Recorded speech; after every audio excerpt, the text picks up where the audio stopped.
안녕하세요. 어느덧 두 아이의 아빠가 된 40대 남자입니다.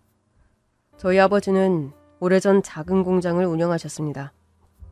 아버지는 아주 젊은 시절부터 전기기술, 용접공, 온갖 일을 하면서 돈을 모았고 전재산을 털어 지방에 부품 공장을 차리셨어요. 초등학생일 때부터 가끔 엄마와 함께 아버지를 보러 공장에 갔습니다. 위험하다며 공장 안에 있지 못하게 했지만 큰 소리를 내며 육중하게 움직이는 기계들을 볼 때면 뭔가 가슴이 뛰었던 것 같습니다. 남자아이들이 그렇잖아요. 자동차에 관심도 많고 로봇이나 장난감을 조립하는 것도 좋아하고요. 그래서 아버지의 공장에 갈 때면 시간 가는 줄 모르고 기계들을 바라보곤 했어요. 아버지는 밑바닥부터 시작해 공장을 차린 걸 무척 자랑스러워하셨는데 가장 큰 동기가 된 것은 저희 어머니와 결혼할 때 한 약속이었다고 합니다. 아버지가 그랬거든. 평생 남의 밑에서 월급 받으며 살지 않겠다. 언젠가 꼭 남들에게 월급을 주는 사람이 되겠다고 그랬지. 사장이 돼서 행복하게 해주겠다고. 엄마랑 약속했어? 그렇지.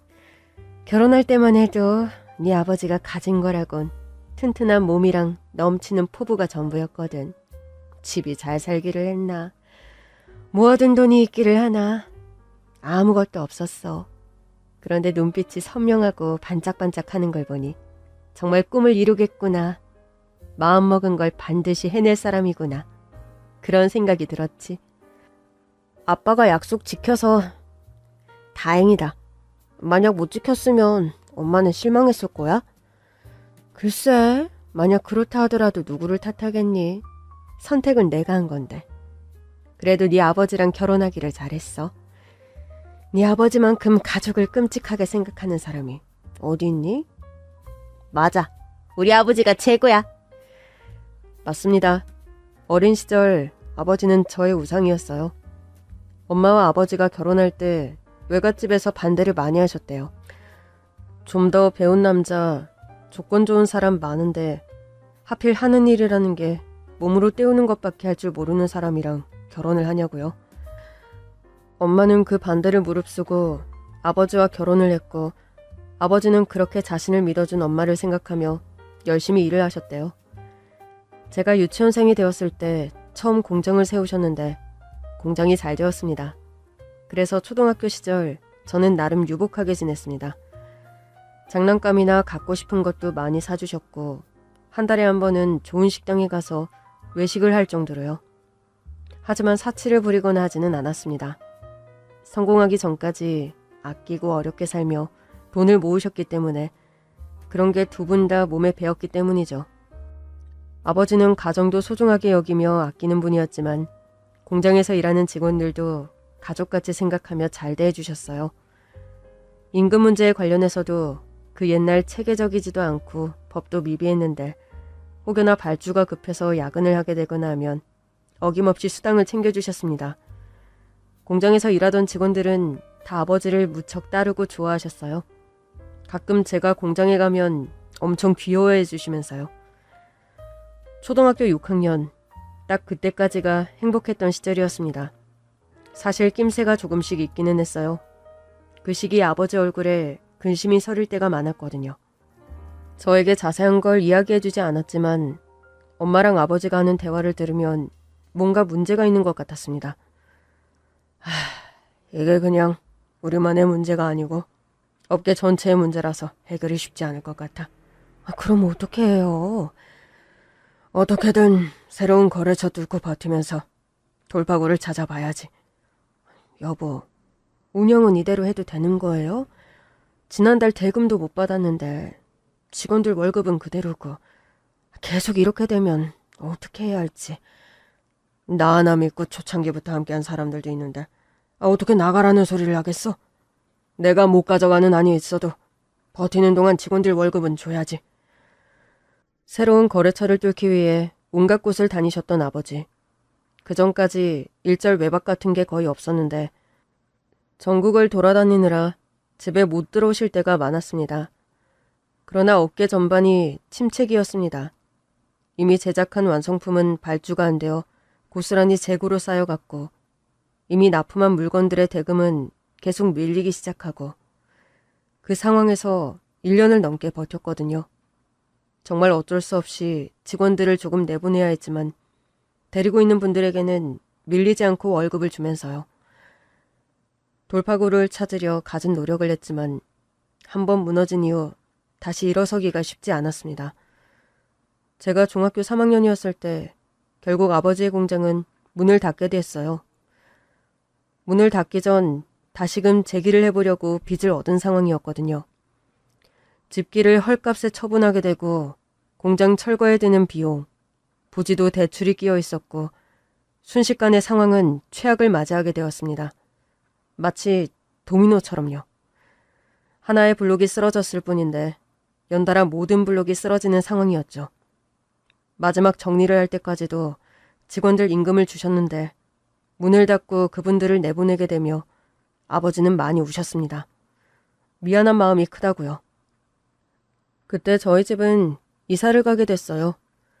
원래 살던 집을 팔고 집 한 돈은 빚 갚는 데에 보탰고 완전 쓰러져 갈 것 같은 집. 양철 지붕을 대충 올린 허술하고 낡은 집으로 이사를 갔습니다. 태어나서 아버지가 그렇게 힘들어한 걸 본 적이 없었거든요. 죄책감과 자괴감을 심하게 느끼셨어요. 여보, 내가 미안해. 내가 한심하고 내가 못나서 당신한테 이 고생을 시키네. 나 정말 당신한테 한 약속 지키려고 했는데. 당신 약속 지켰어. 이건 그 이후의 일이고. 아니야. 평생 행복하게 해준다고 했는데 이제 어떻게 해야 할지 모르겠어. 앞이 캄캄한 것 같아. 엄마는 어떻게든 아버지를 위로하고 보듬으려 하셨거든요. 실패할 수도 있지. 그 실패로부터 배운다고 하잖아. 당신 다시 일어날 수 있어. 밑바닥부터 시작한 사람이잖아. 하지만 저는 그때 그게 어렵다는 생각을 했어요. 처음에 밑바닥부터 시작했지만 이제 다시 시작한다면 저 지하 동굴에서부터 시작을 해야 했으니까요. 친가도 외가도 그런 상황에서 물질적으로 도움을 줄 상황이 전혀 못 되었습니다.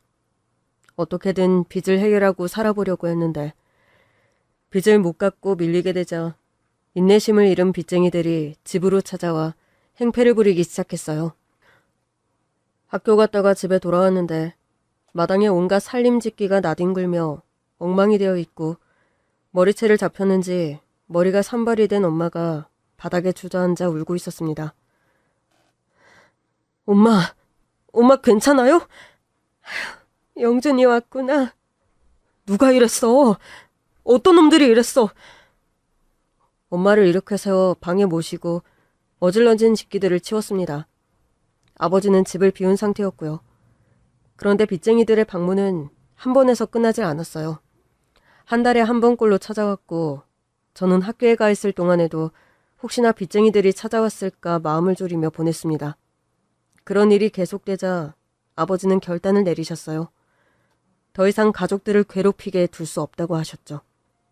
여보, 그래도 이러면 안 돼요. 가족이 같이 있어야지. 내가 같이 사는 걸 알면 계속 찾아올 거야. 당신이랑 영준이한테 너무 위험해. 아니, 안 갚겠다는 것도 아니고 조금씩 갚겠다고 하는데. 내가 책임져야지. 당신이랑 영준이는 아무 잘못 없어. 내가 처리할게. 어쨌든 당분간은 따로 지내는 게 좋겠어, 여보. 미안해. 아버지, 어디로 가시는 거예요? 아버지가 나중에 연락할게. 영준아, 미안하다. 엄마 말씀 잘 듣고 건강하고 우리 나중에 꼭 다시 보자. 꼭. 달랑 가방 하나만 꾸려서 급하게 집을 나간 아버지. 그리고 그게 아버지의 마지막 모습이었습니다. 아버지가 집을 떠난 뒤 빚쟁이들은 더 이상 집으로 찾아오지 않았어요. 그때 엄마와 저는 이게 잠시뿐인 이별일 거라고, 모든 게 해결되면 다시 아버지가 집으로 돌아오고 가족이 함께 살 거라고 굳게 믿었거든요. 하지만 시간이 지나 집으로 날아온 것은 이혼 소장이었습니다. 공식적으로 이혼을 하면 엄마와 제가 빚에 대해 연대 책임을 안 지게 되는 거니까요. 이혼 서류와 함께 아버지의 짤막한 편지가 함께 왔는데 지금 당장은 이 방법밖에 없다는 거였어요. 혼자 어떻게든 책임을 지고 빚을 해결할 테니 이 돌덩이 같은 짐을, 무거운 짐을 나눠지게 할 수 없다고요. 그게 마지막이었습니다. 그때부터 엄마는 식당 설거지, 파출부, 온갖 일을 하며 혼자 생활비를 벌었습니다. 고등학생이 되었을 때 학교도 그만두고 당장 일을 하려고 했는데 엄마가 간곡하게 저를 말리셨어요. 영준아, 엄마 말 들어. 네가 지금 학교 그만두고 돈 몇 푼 버는 거 엄마한테 하나도 도움 안 돼. 너 하나는 제대로 살아야지. 영준아, 아버지 엄마는 교육 많이 못 받은 거, 대학 문턱 못 밟아본 게 한이었어. 너는 그러면 안 돼. 너는 그렇게 살면 안 돼. 엄마가 어떻게든 벌 테니 대학 나와서 제대로 된 직업을 가져야 해. 그렇게 어머니는 저를 위해 전적으로 희생을 하셨고 저는 마음을 잡고 공부에 집중을 했습니다. 그리고 대학에 가게 되었어요. 1학년을 마친 뒤 군대를 가야 해서 학교를 휴학했습니다. 그런데 입대를 앞두고 나니 문득 아버지 생각이 나더라고요. 서류로는 엄마와 이혼을 했지만 그게 정말 빚 때문이었고 아버지도 당시 그게 최선이라고 생각했기 때문에 그런 거니까 이제 시간이 지났으니 어느 정도 해결이 되었을까, 어떻게 지내고 계실까 궁금하고 그리운 마음에 아버지를 찾아뵈야겠다고 생각을 했습니다. 동사무소에 가서 증명서를 떼었고 거기 기록된 주소로 찾아갔거든요. 엄마한테는 말도 안 하고 혼자 갔습니다. 중학교 때 이후 아버지를 처음 만나는 거라 떨리기도 하고 긴장도 되었어요. 우리가 원래 살던 곳이랑 완전 멀리 있는 지역에 있는 걸로 확인이 되었거든요. 기차를 타고 버스를 타고 찾아간 곳은 허름하고 낡은 건물에 있는 지하 단칸방이었습니다. 아버지 이름을 부르며 문을 두드리는데 안에서 아무 소리도 안 들리고 조용하더라고요. 그때 옆집에 있는 분이 소리를 듣고 나오셨어요. 거기 아무도 안 살아. 네? 여기 이영식 씨 집 아닌가요? 이름은 모르겠고 남자 하나가 살았는데 그게 오래됐지. 지금은 아무도 안 살아. 여기 없다고요? 그렇다니까. 사실 몇 번 본 적이 없어. 새벽같이 일하러 나갔다가 아주 늦게야 들어오는 것 같더라고. 그 집에서 한 2년 살았나? 그랬는데 인제는 없어. 집주인이 그 방이 비었다고 했다니까.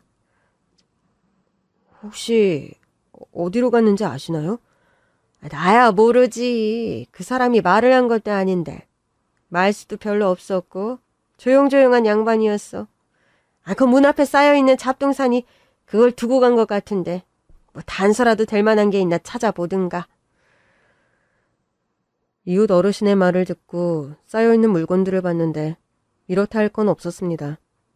망가진 자전거 바퀴, 찢어지고 밑창이 다다른 운동화 한 짝, 곰팡이가 핀 이불. 그게 전부였어요. 희망과 기대를 품고 서류에 있는 마지막 주소로 찾아온 건데 결국 아버지를 만날 수가 없었습니다. 2년 전에는 분명 거기 살았던 건데 내가 너무 늦었구나. 좀 더 일찍 왔어야 했는데. 고3 때 공부한다고 정신없이 지내고 대학교 들어가자마자 수업을 들으며 알바를 하느라 정말 정신없이 지냈거든요. 너무 늦은 거였습니다.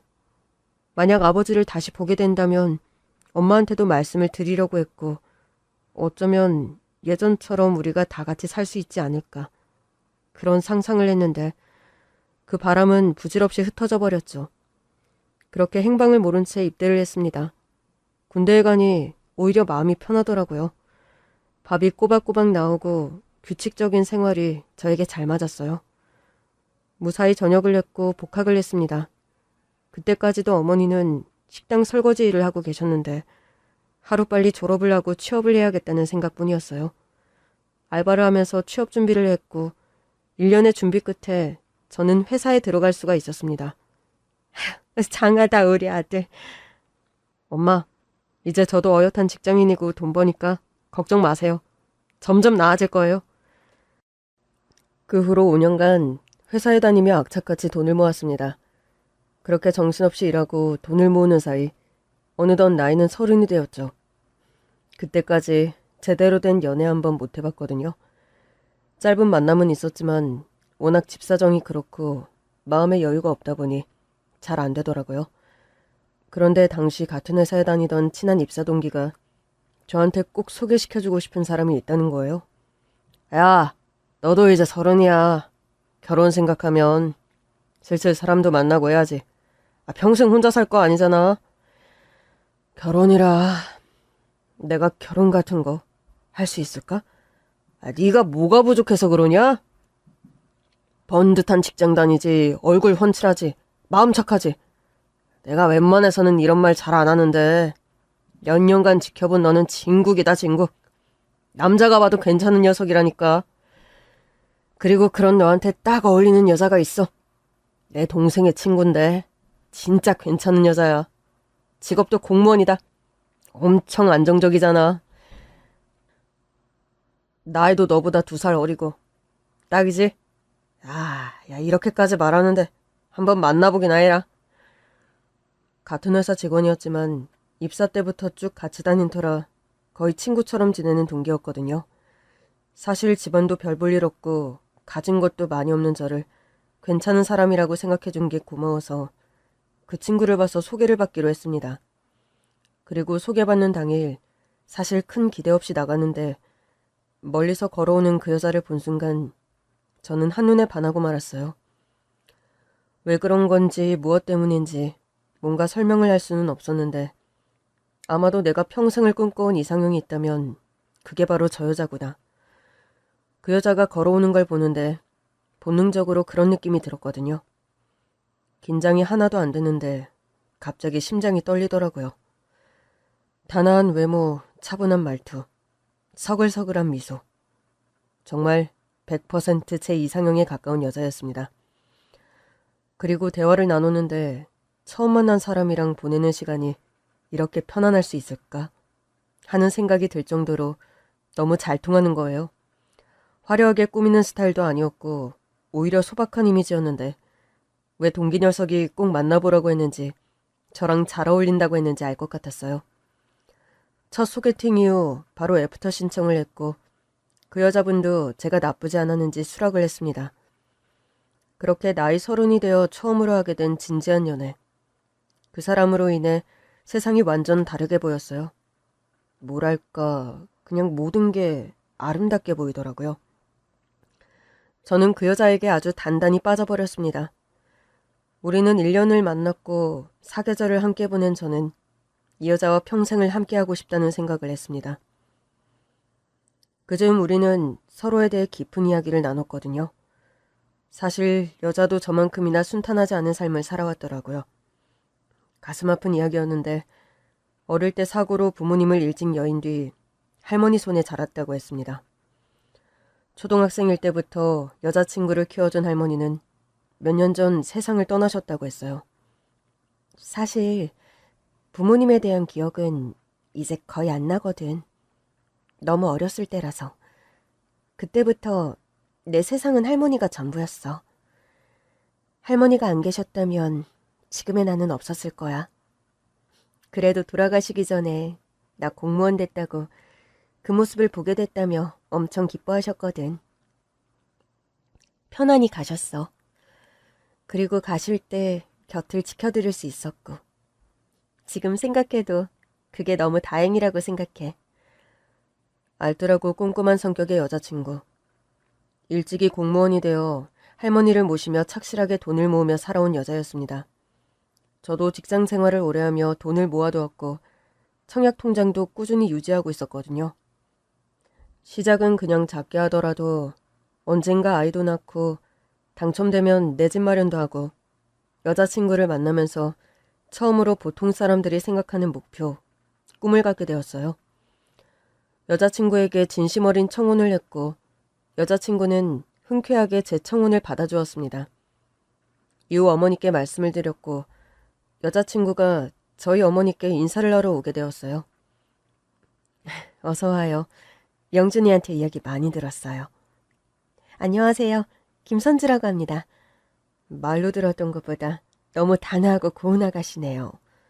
우리 영준이가 단단히 반한 이유가 있었네. 깍듯하고 예의 바른 모습, 그리고 차분한 여자친구의 모습에 엄마도 몹시 흡족해하셨어요. 편안하고 즐거운 저녁 식사를 한 뒤 여자친구를 데려다주고 집으로 돌아왔는데 어머니가 궁금한 게 많은지 목을 빼고 저를 기다리고 계셨습니다. 어디서 저런 아가씨를 다 만났어? 너무 괜찮다.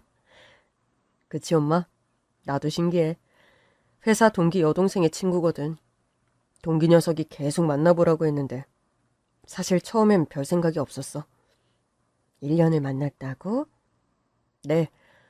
사람을 알려면 적어도 사계절은 같이 보내봐야 한다는 말이 있잖아요. 만나는 동안 싸운 적도 없고? 한 번도요.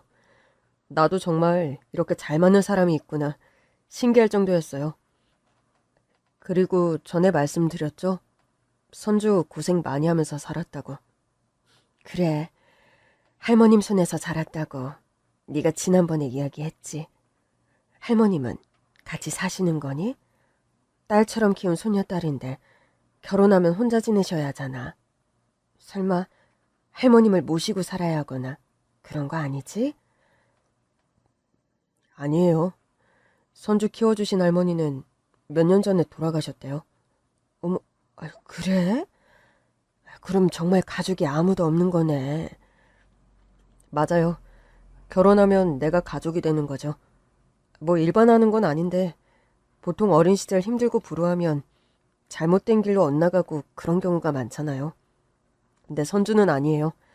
할머니가 온갖 고생하며 선주 키웠고 선주도 할머니께서 고생하시는 거 알아서 철이 엄청 일찍 들었대요. 형편이 어려워서 대학은 못 갔지만 일찍 공무원 시험 준비해서 합격하고 사회생활은 오히려 저보다 일찍 시작했어요. 그러게 어릴 때 고생하며 자란 것도 너랑 비슷하구나. 그러고 보면 정말 둘이 잘 맞네. 우리 아들도 중학생 때인데 한창 반항도 하고 그럴 나이에 엄마 속 한번 안 상하게 하고 엄마 지켜준다는 생각만 했지. 아유, 우리 아들. 착한 우리 아들. 근데 영준아, 아유, 그냥 네가 내 아들이니까 엄마로서는 좀 그렇다. 뭐가요? 아니, 너 번듯한 회사 다니고 월급도 많이 버는데 좀 더 안정적이게 시작하면 좋잖아. 사실 이 근래에 엄마한테도 아들 장가 갔냐, 선볼 생각 없냐 아줌마들이 물어보긴 했는데. 엄마, 그런 생각을 다 했어요? 아니, 내가 뭐 엄청 대단한 것도 아니고 그냥 회사 잘 다닌다는 거 말고는 별 볼 일 없는데 무슨 생각을 하는 거예요? 엄마, 그거 다 욕심이에요. 안다 알아. 왜 이리 갑자기 속물적으로 생각을 하는지. 그냥 엄마 마음이 그렇다고. 네 아버지 이제 죽었는지 살았는지도 모르겠지만 네 아버지 그렇게 떠나버리고서 진짜 너 하나만 바라보면서 엄마가 너 키웠는데. 우리 아들 엄마한테는 어디 내놔도 남부럽지 않은 아들이라 그렇지. 선주 공무원이고 안정적인 직장이잖아요. 오히려 집안 좋고 여유 있게 자란 여자들보다 더 대단한 거 아니에요? 아까도 그러셨잖아요. 우리처럼 고생 많이 하고 살았고 비뚤어지지 않고 잘 자랐다고. 잘 어울린다고요. 그러니까 엄마 말은 네가 아주 그냥 여자를 많이 만나본 것도 아닌데 경험도 없으니 운명인 것 마냥 푹 빠져있으니까 하는 소리지. 공무원 그런 직업쯤이야. 아줌마들 선보라고 하는 아가씨들 들어보면 선생도 있고 집도 여유 있고 부모 사랑받고 자란 처자들도 많은데 처가댁 덕 보는 것까진 바라지 않아도 덜 힘들게 시작할 수 있잖아. 또 나중을 생각하면 든든한 보험도 들어져 있는 거고. 물론 있는 집에서 처음부터 사위한테 다 퍼주진 않겠지만 그래도 곱게 키운 딸내미 고생하는 걸 또 그냥 두고 보진 않거든. 다 너 생각해서 너한테 도움되라고 하는 말이야. 그리고 엄마 말이 뭐 틀리니? 네가 여러 여자 만나본 것도 아닌데 정말 너한테 잘 맞는 짝을 아직 못 만난 것일 수도 있잖아. 엄마, 무슨 말을 해도 저한테는 안 들어와요. 저는 선주 처음 보는 순간부터 내 여자다, 운명이다, 이렇게 생각했어요. 1년을 만나는 동안 그 생각에 변함없고 오히려 더 확신이 들거든요. 어디 가서도 이런 여자 못 만나요. 너 엄마 말 들어서 언제 손해본 적 있어? 생각해보면 너 예전에 뭐라 그랬어? 고등학교 때려치우고 주유소에서 일한다고 그렇게 하는 걸 엄마가 얼마나 말렸니? 대학 가야 한다고 그래야 제대로 된 직장 잡고 네 인생이 피는 거라고. 너 그때도 엄마 말 안 듣고 학교 그만뒀어 봐라. 지금 무슨 일을 하고 있겠어? 그건 정말 감사해요, 엄마. 그때 엄마가 옳았어요. 나는 우리가 너무 어려워서 대학이라는 건 꿈도 못 꿨는데 엄마가 온갖 고생하셔서 저 공부시킨 거 알아요. 덕분에 지금 좋은 회사에서 일하고 있고요. 근데 엄마, 선주만큼은, 결혼만큼은 아니에요. 저를 믿어주세요, 엄마. 엄마를 아시는 아줌마들이 바람을 넣어서 그런지 저는 정말 저희 엄마의 그런 모습을 처음 봤어요. 물론 다 저를 생각해서 하는 말이었겠지만 그렇다고 우리 집도 내세울 만한 게 있기는커녕 오히려 집 나간 아버지, 죽도록 고생해서 아들 키운 홀어머니, 그거였는데 그저 제가 좋은 회사 다닌다는 것만으로 갑자기 욕심을 내서 여자의 학력이나 집안을 따지는 게 말이 되나요? 경우에도 안 맞고 저희 엄마가 언제 저런 사람이 됐나 솔직히 실망을 했습니다. 물론 엄마 마음을 아주 이해를 못하는 건 아니에요. 다 저 잘 되라고 좀 더 잘 살고 편히 살라는 마음에서 하는 말이겠죠. 선주가 마음에 안 드는 것도 아니지만 괜찮은 여자들도 많으니 더 만나보고 신중하게 생각하라는 건데 선주와 이제 막 만난 것도 아니고 결혼까지 생각하고 있는 시점에서 그런 말은 저한테 전혀 들리지가 않았습니다. 엄연히 따지고 보면 부모 허락이라는 걸 받고 결혼을 한다는 것 자체도 웃기고요. 금전적인 지원을 받고 안 받고를 떠나서 어엿한 성인이고 자기 선택에 스스로 책임을 지는 건데 부모 허락이니 정략 결혼이니 그런 것은 적어도 저한테는 다른 세계 사람들의 이야기라고 생각을 했거든요. 엄마가 그런 태도를 보이니 반항심이 드는 건지 뭔지 더 결혼을 해야겠다는 마음이 확고해졌습니다. 여자친구 집에는 따로 인사드릴 사람이 없어서 상견례도 생략했고 식도 그냥 간소하게 치르기로 했어요. 아주 소수로 가까운 지인들만 모시고 결혼 서약을 하는 자리로 생각을 했죠. 결혼 준비를 시작하니 할 게 정말 많더라고요. 제일 먼저 집을 알아보러 다녔고 혼수도 틈틈이 보러 다니고 짬을 내서 천천히 준비를 시작하고 있었습니다. 이제 예비 아내가 된 선주. 결혼하고 선주 하나만큼은 행복하게 해줘야지.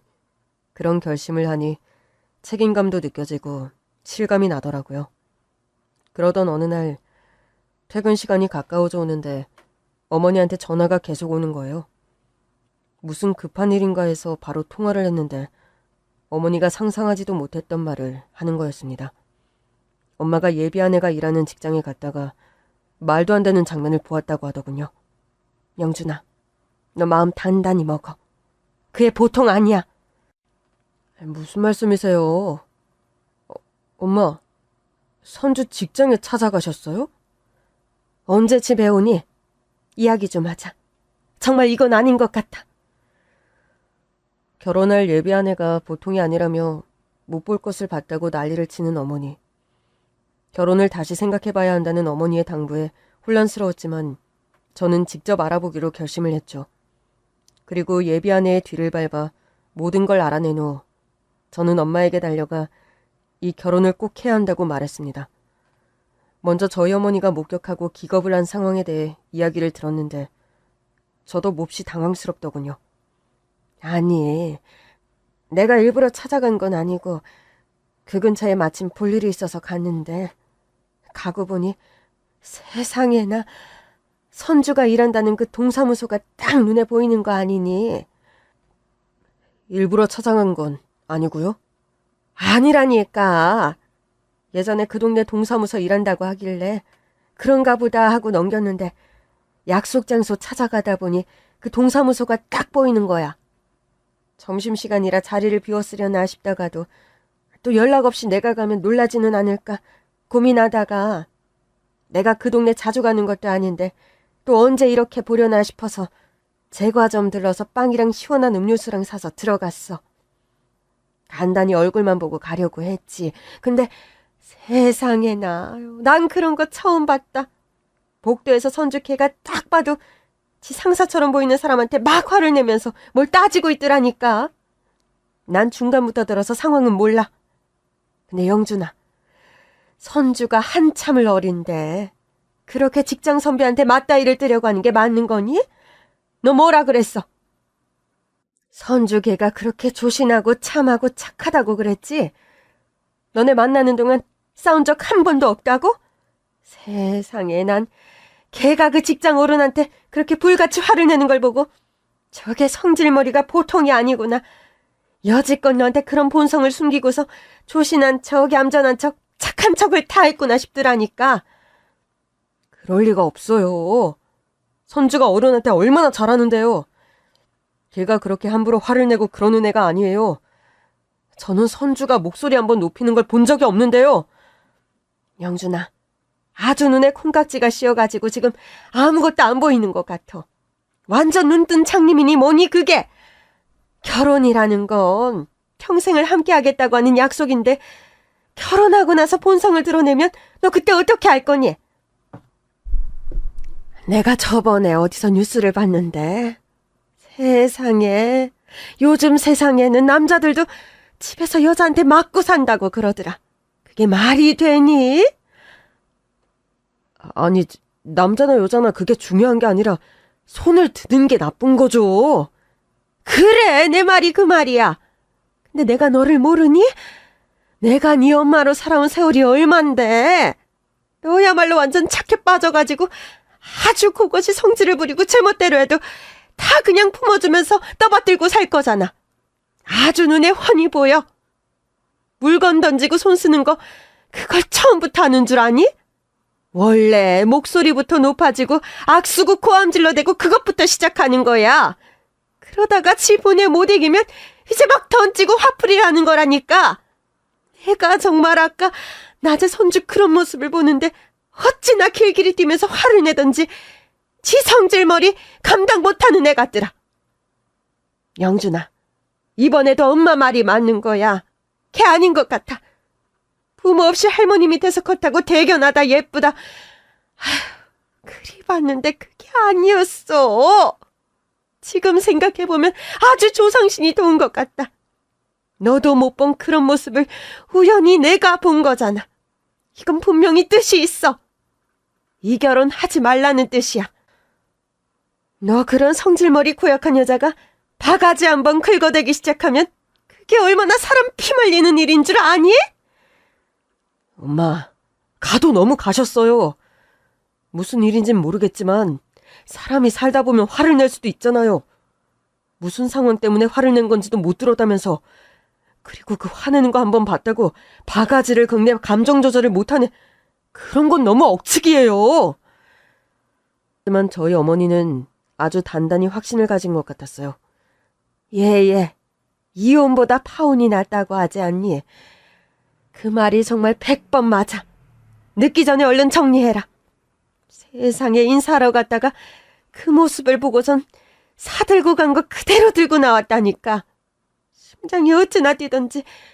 다행히도 선주캐는 나 못 봤다. 화내느라고 아주 주변은 보이지도 않는 것 같더라고.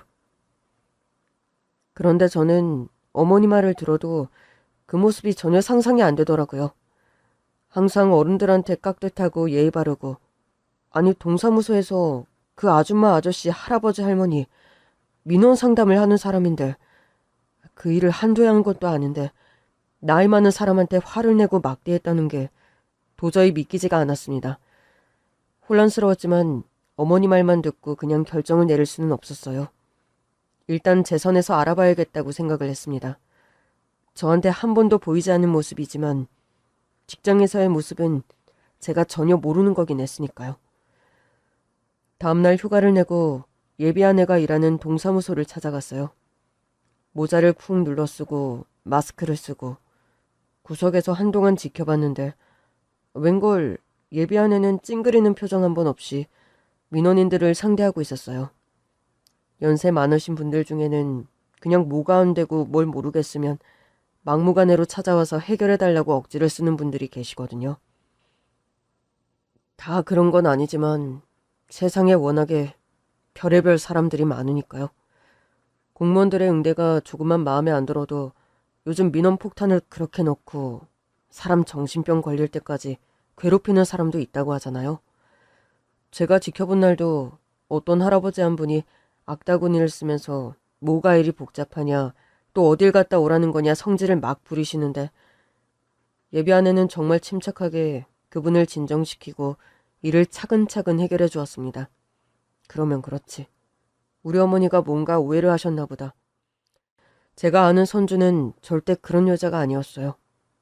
그렇게 되니 몰래 염탐을 하러 온 제 자신이 한심하고 부끄럽게 느껴지더군요. 예비 아내가 잠시 자리를 비운 사이 저도 이제 그만 가야겠다 생각을 하고 나오는데 아내가 화장실 옆에서 청소 근로를 하시는 할머니 손을 꼭 붙잡고 대화를 나누고 있더라고요. 신문지를 펼쳐들고 얼굴을 가린 채 슬쩍 옆을 지나가면서 이야기를 듣게 되었습니다. 나 때문에 그럴 필요 없어. 그 인간이 함부로 막말을 하고 못살게 굴고 무시하는 게 뭐 하루 이틀도 아닌데 괜히 자기까지 지켜가지고 막 어디 전출 가거나 응? 또 뭐 괴롭힘을 당하면 어쩌려고 그래. 하루 이틀이 아닌 게 문제인 거예요. 엄연히 시에서 고용하고 공공근로로 일하시는 우리 할머님을 무슨 자기 아랫사람 대하듯 막말하고 무시하고 트집 잡고 정말 나쁜 거예요. 이거 제가 위에 정식으로 건의할 거예요. 정말 어제는 제가 그 상황을 직접 보고 제정신이 아니었어요. 어떻게 바로 옆에 계시는데 휴지통도 아니고 바닥에다가 쓰레기를 버리고 깨끗하게 치우라는 둥, 늙어서 청소를 제대로 못한다는 둥 그런 막말을 할 수가 있어요? 저 이거 못 참아요. 공무원으로서도 자격이 없고 인성에 문제가 있는 거예요. 아이고, 아서 내 손녀 같아서 하는 말인데 정말 그렇게 나서서 문제 만들지 마. 어쩌겠어, 윗사람인데. 그러다가 선주 씨야말로 억울한 일 당하면 어쩌려고 그래. 나는 괜찮어. 이런 노인네가 더 험한 일 안 하고 여름에 시원하고 겨울에 따뜻한 동사무소에서 청소일이라도 할 수 있는 게 얼마나 고마운 일이야. 너무 속상해요, 정말. 예비 아내는 눈물 흘리고 있었고 청소 할머니께서 그런 아내를 안아주며 달래고 다독이더라고요. 이것 때문이었구나. 어제 그렇게 길길이 화를 냈던 게 저 할머님 때문이었구나. 생각해보니 이해가 되더라고요. 예비 아내는 할머니 손에서 어렵게 자랐다고 했습니다. 예비 아내를 키워준 할머니께서 건물 청소부터 폐지 줍는 일까지 가리는 거 없이 일을 해서 아내를 키웠다고요. 그래서 그런지 그런 노약자, 어르신들에게 함부로 대하는 걸 못 참고 못 보는 모양이었어요. 그때서야 이해가 되었죠. 주말에 데이트를 하면 사실대로 털어놓고 아주 요만큼이라도 의심했던 걸 용서를 구해야겠다 생각을 했습니다. 저녁에 예비 신부에게 전화를 해서 주말에 간만에 맛있는 것 먹자고 신나게 이야기를 했는데 갑자기 급한 일이 있어서 이번 주말에 볼 수가 없다고 하더라고요. 무슨 일인데? 어? 그냥 내가 요즘에 따로 하는 일이 있어서 이제 결혼 준비 더 본격적으로 하면 시간이 없잖아. 동사무소 일이야. 아니 무슨 동사무소에서 주말에 일을 시켜? 주 5일 확실하게 지켜지는 게 공무원인데. 나중에 이야기해줄게. 아무튼 미안. 무슨 일인지 자세히 이야기는 안 해주고 주말에 동사무소 일을 한다고 하니 이해가 안 되었습니다. 근데 저라는 인간, 저도 제가 일이 줏대가 없는 줄 몰랐거든요. 저희 어머니가 본 상황은 말끔하게 이해가 되었지만 그것보다 뭔가를 숨기고 있다는 느낌이 들자 찜찜한 기분이 들었고 이번에도 제 눈으로 확인을 해야겠다고 생각이 들었습니다. 토요일 아침 일찍 예비 신부의 집 앞으로 갔는데 10시가 되자 쇼핑백에 한가득 뭘 챙겨서 집에서 나오더라고요. 도대체 어디를 가길래 나한테 말을 안 하고 저 많은 짐을 챙겨서 어디를 가는 거지? 지금 결혼 준비 중인데 얼마나 중요한 일이길래 데이트도 취소하고 어디를 가나. 그 모습을 보니 집 앞에서 예비 신부를 기다리기 잘했다는 생각이 들더군요. 예비 신부는 곧장 집에서 나와 지하철역으로 향하고 있었고 저 역시 조용히 뒤를 밟았습니다. 30분 정도 가서 여기서 내리더라고요. 그런데 그 역은 예비 신부가 일하고 있는 동사무소가 있는 역이었습니다. 동사무소 일이라고 하더니 진짜인가? 토요일이라 문도 안 열었을 텐데 동사무소로 가는 길인가? 무거운 짐을 들고 저리 다니는 걸 보니 괜히 마음도 짠하고 우연히 만난 척 가서 짐을 들어줄까? 이런저런 고민을 했는데 갑자기 나타난 걸 아무래도 이상하게 볼 것 같아서 그러지도 못했어요. 그런데 예비 신부는 동사무소를 그냥 지나쳤어요. 골목골목을 지나 그녀가 향한 곳은 쪽방촌이었습니다. 한여름이라 엄청 더웠는데 골목에서부터 냄새가 나는 것 같고 쪽방촌에 거주하시는 어르신분들은 그냥 길바닥에 앉아서 부채질을 하며 더위를 식히고 계셨습니다. 그리고 예비 신부는 바로 그분들에게 다가가 음료수를 건네며 뭔가 열심히 설명을 하는 겁니다. 대부분 귀 기울여 듣지 않았지만 간곡하게 뭘 부탁하듯 말을 하더라고요. 그러다 어느 한 쪽방집 문을 막 두드리더군요. 어르신, 계세요? 동사무소에서 나왔어요. 잠시만 뵐 수 있을까요? 한참 문을 두드리니 그 안에서 한 남자가 나왔습니다. 더는 몰래 숨어 뒤쫓는 게 아닌 것 같아서 예비 신부에게 다가간 순간 저는 문에서 나온 남자를 보고 그 자리에서 주저앉고 말았습니다. 머리도 하얗게 새고 산발에 수염도 덥수룩했지만 초라한 몰골의 그 남자는 오래전 이별을 한 중학교 때 이후 한 번도 못 본 제 아버지였습니다. 틀림없었어요. 주저앉아 오열을 하는 저를 본 예비 신부가 깜짝 놀라서 저에게 다가왔습니다. 오빠가 여기 어쩐 일이야? 오빠 왜 그래? 왜 울어? 좀 일어나봐. 무슨 일이야? 예비 신부가 저를 일으켜 세웠고 저는 간신히 비틀거리며 걸음을 옮겨 문을 열고 멀뚱멀뚱 서 있는 그 남자에게 다가갔어요. 아버지, 저예요. 저예요, 영준이. 아버지, 누구신지. 저 영준이요. 저 모르시겠어요? 가까이서 보니 더욱 확실해졌습니다. 오래전 빚 때문에 가족들에게 피해를 주기 싫다며 달랑 가방 하나 챙겨 떠난 아버지. 그 아버지가 제 눈앞에 있었습니다. 예비 신부도 그 사람을 붙잡고 아버지라고 부르는 저를 보고 소스라치게 놀란 듯했어요. 아버님이시라고? 그게 정말이야? 그런데 이상한 것은 아버지의 반응이었어요. 저를 전혀 모르는 사람인 양, 처음 보는 사람인 양 눈을 껌뻑껌뻑하며 바라보기만 할 뿐이었죠. 예비 신부는 일단 어르신을 안으로 들여보낸 뒤 저를 부축해서 나왔습니다. 너무 혼란스러운데 일단 진정하고 어디 앉아서 이야기 좀 하자. 예비 신부와 함께 공원으로 향했고 벤치에 앉았어요. 준비가 되면 말을 하라며 차분히 기다려주는 그녀 앞에서 심호흡을 하고 이야기를 했습니다. 분명 우리 아버지가 맞다고.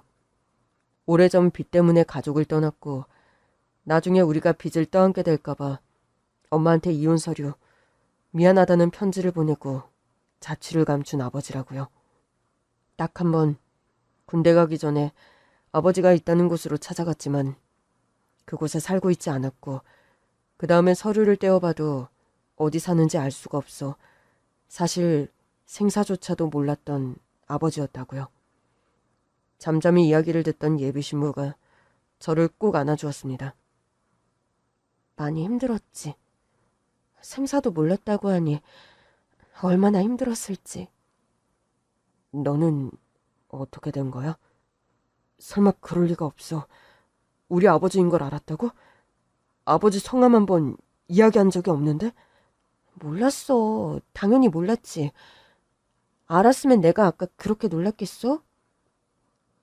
사실 내가 오늘 데이트도 취소하고 할 일 있다고 한 거, 그게 바로 이거였어.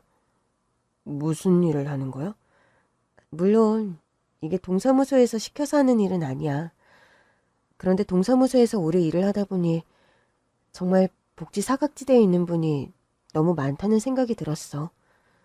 기초수급 신청해서 최소 생계비라도 받고 생활을 해야 하는데 그걸 신청하는 방법도 모르시지. 나는 이런 건 정말 동사무소에서 해야 할 일이라고 생각하거든. 찾아가는 복지. 말만 그렇게 하지 그걸 실행을 안 하는 거야. 인력이 부족하다는 이유로 말이야. 근데 정말 내가 일하는 이곳뿐 아니라 가슴 아픈 일이 너무 많은 거야. 생계 어려움으로 안 좋은 선택을 하고 최소한의 도움도 받지 못하고 도움을 구하는 방법도 모른 채 외롭게 떠나시는 분들. 그런 기사 볼 때마다 마음이 아팠거든. 근데 내가 일하는 이 지역에 쪽방촌이 있잖아.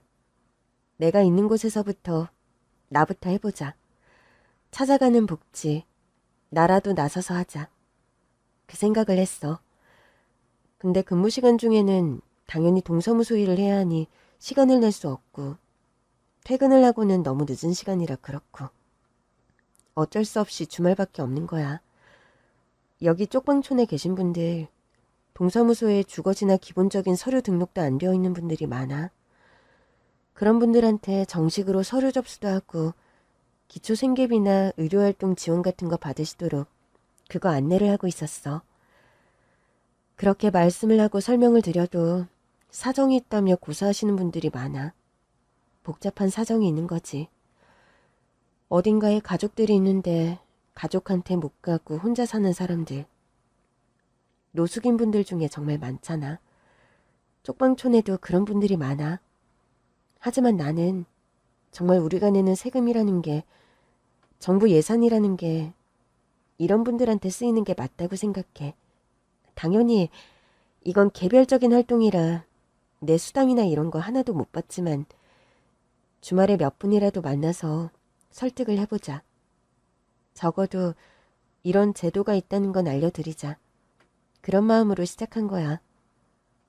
얼마 되진 않았고 괜히 자기가 걱정할까봐. 이런 곳 나 혼자 다닌다고. 그래서 내가 미리 말 못했어. 미안. 그런 거였구나. 나야말로 미안해. 나야말로 너를 못 믿고 도대체 결혼 준비보다 중요하고 급한 게 뭘까? 말도 안 되는 생각으로 알아본다고 이렇게 너를 따라온 거야. 내가 미안해. 용서해줘. 그렇게 서로 간 말하지 않았던 이야기를 나누었고 저는 다시 쪽방촌 아버지가 머물고 계시는 방으로 찾아갔습니다. 다시금 아버지를 보는데 여전히 저를 못 알아보시더라고요. 전에도 아버지를 뵌 적이 있다는 예비 신부가 조심스레 아버지 상태에 대해 이야기를 해주었어요. 인지 기능이 많이 상실되어 있는 상태고 건강도 좋지 않다고요. 모든 게 다 제 탓 같았습니다. 서류에 주소가 없다는 걸로 너무 쉽게 내가 포기한 거 아닐까. 그런 생각이 들어서요. 제가 모시러 올게요. 꼭 다시 올게요, 아버지. 여기서 이렇게 지내시는 건 아닌 것 같아요. 고마워요, 청년. 그리고 그날 곧장 집으로 달려가 저희 어머니에게 말했습니다. 엄마, 저 반드시 이 결혼해야 해요. 꼭 선주랑 결혼해야 해요. 뭐? 아니 무슨 일이 있었어? 알아본다고 하더니 뭘 알게 된 거야? 저는 제가 예비 신부 뒤를 밟으며 알게 된 사실을 털어놓았고 제 말을 들은 어머니는 저처럼 똑같이 주저앉아 눈물을 흘렸습니다. 저희 어머니 그 이혼 서류와 편지를 마지막으로 떠난 아버지를 원망하기도 했지만 그렇다고 다른 사람과 재혼 같은 거 하지 않고 오로지 저 키우는 것에만 삶을 바쳤었거든요. 그런 어머니에게 아버지가 아직 살아계시다고 말씀을 드렸어요. 그게 언제인진 모르겠지만 언제부턴가 우리를 버린 게 아니라 그냥 떠난 게 아니라 못 돌아온 거였을지도 모른다는 생각이 들어요. 아버지, 저도 잘 못 알아보셨어요. 인지 기능이 많이 떨어진대요. 그래서 엄마, 아버지는 어쩌면 우리에게 돌아오는 길을 잊은 게 아닐까요? 그러면 그냥 이렇게 두면 안 되는 거잖아요. 아버지 떠난 거, 그거 잘한 거 아니지만 그때 빚쟁이들로부터 우리를 지키려고 어쩔 수 없는 거였잖아요. 그런 아버지, 엄마, 거긴 사람이 살 수가 없는 곳이에요. 너무 열악해요. 아버지 그대로 둘 수 없을 것 같아요. 결혼 준비보다 먼저 준비해야 할 게 생겼습니다. 아버지를 집으로 모시고 오는 준비였죠. 모든 준비를 마친 뒤 아버지를 엄마 집으로 모시고 왔어요. 이 과정에서 예비 신부의 도움을 많이 받았습니다. 한동안 병원에서 치료를 받아야 했고요. 퇴원을 한 뒤 집에서 엄마가 아버지를 돌봤습니다. 그리고 나서 저는 선주와 결혼을 했어요. 얼굴도 곱지만 마음은 갑절로 더 고운 세상에 하나밖에 없는 예비 신부. 그녀는 제 아내가 되었습니다. 저와 아내는 결혼을 한 뒤 아버지 어머니를 자주 찾아뵈었어요. 아버지에게 그 긴 세월 동안 못해드린 게 너무 많았거든요. 그리고 제 아내는 시부모님을 너무나 잘 모셨습니다. 어린 나이 부모의 부재에 상실감이 큰 사람이었는데 자기한테는 시부모님이 부모님이라고 생각한다고요. 아버지는 어머니와 함께 5년을 사셨습니다. 그 사이 아내가 아이 둘을 낳았고 아버지는 손자 손녀를 다 안아보실 수 있었습니다. 너무나 일찍 내가 했어야 했던 일.